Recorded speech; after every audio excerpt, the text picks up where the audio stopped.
Alright, now let's look at number 9 and number 10. They do something a little bit different. If you see number 9, it has a left end, but to the right, it keeps going. If you look at number 10, it's got a right end, but to the left, it keeps going.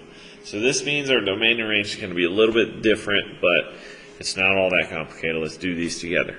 Now, remember, your domain goes left and right. So first, we're going to start out to the farthest left. Boom, it stops right here, which is at negative 1, 2, and 3. So we're comparing negative 3 with our x. Now, are my x values bigger than negative 3 or smaller than negative 3? They are bigger. So I'm going to open up my alligator to this side.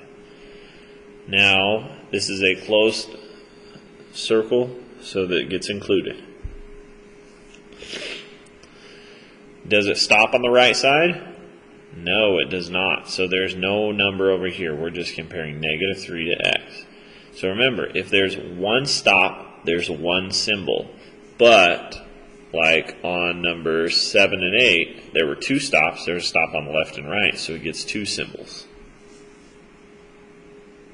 Alright, now let's try the range.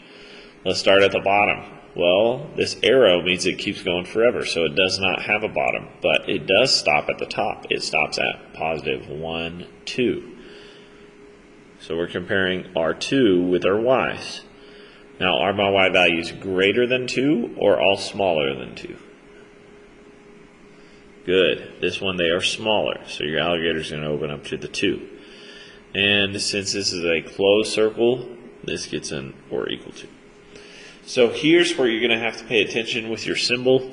If your x's are bigger, it opens up to the x. If your x's are smaller, it opens up to the number. If your y's are bigger, it opens up to the y. If the numbers are bigger, it opens up to the number. Excuse me. Now, number 10. Let's try this. Actually, I want you to try it. Push pause on the video after you've tried the domain and range, then push play and check the answers. So, push pause now.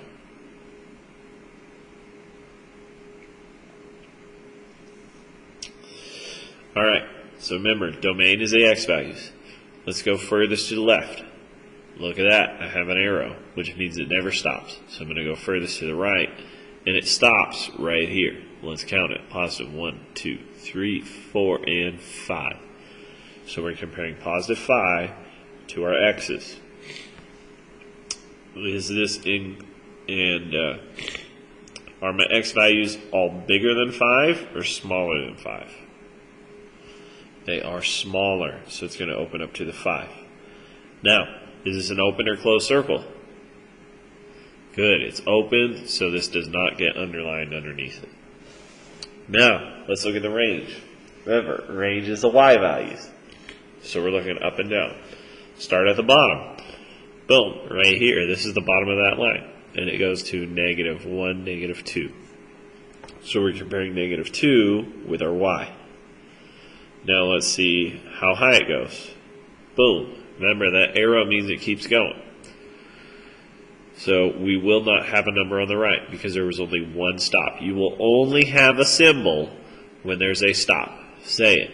You will only have a symbol when there's a stop. So, are my values greater than negative 2 or smaller than negative 2? Which one is it?